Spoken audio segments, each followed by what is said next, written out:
ఇవాళటి కథ మద్యానికి మాటొస్తే. చావు బతుకుల మధ్య ఉన్న ఒక వ్యక్తి భార్య మద్యంతో ఇలా అంటుంది. నీ వల్లే నా భర్త ఈ స్థితికి వచ్చాడు, నువ్వు వ్యసనంగా మార్చుకున్నావు కాబట్టి ఈ రోజు చావు బతుకుల మధ్య ఉన్నాడు అని మద్యాన్ని నిందించింది. అప్పుడు మద్యం అంటాడు, పిచ్చిదానా, మొదటిసారి నీ భర్త 16 ఏళ్లప్పుడు అమ్మాయి ప్రేమించి మోసం చేసిందని చద్దామనుకున్నాడు. కాని నన్ను పుచ్చుకున్నాక దానమ్మ ఇది కాకపోతే ఇంకొకతని బతికించి పంపాను.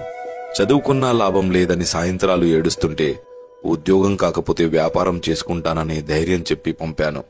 అమ్మ చనిపోయినప్పుడు, నాన్న కాలం చేసినప్పుడు నిద్రలేక ఏడుస్తున్న కళ్ళకి మత్తు పొరులు కప్పి నిద్రపుచ్చింది నేనే. మోసాలను మన్నించేలా, కష్టాలను భరించేలా, వెన్నుపోట్లను తట్టుకునేలా ధైర్యం ఇచ్చింది నేనే. పట్టించుకునేవాడు లేనప్పుడు, పలకరించేవాడు కరువైనప్పుడు స్నేహితుడిలా నిలిచింది నేనే. సంసారం ఈదలేక, పెట్టే బాధలు చెప్పుకోలేక చేతగాని దద్దమ్మ అని అంటుంటే ఎక్కడ ఉరితాడికు దగ్గరవుతాడో అని బాధను మరిపించింది నేనే, ఇంటికి పంపించింది నేనే. అన్ని సందర్భాలలో తనకు జీవితం పైన ఆశ ఉంది కాబట్టి నా మత్తును మరుపుగా భావించి ముందుకు సాగాడు. ఎంత చేసినా నువ్వు మాకు ఏం పీకావు అని ప్రశ్నించారు కాబట్టే బతకాలన్న ఆశ కోల్పోయి మంచాన పడ్డాడు.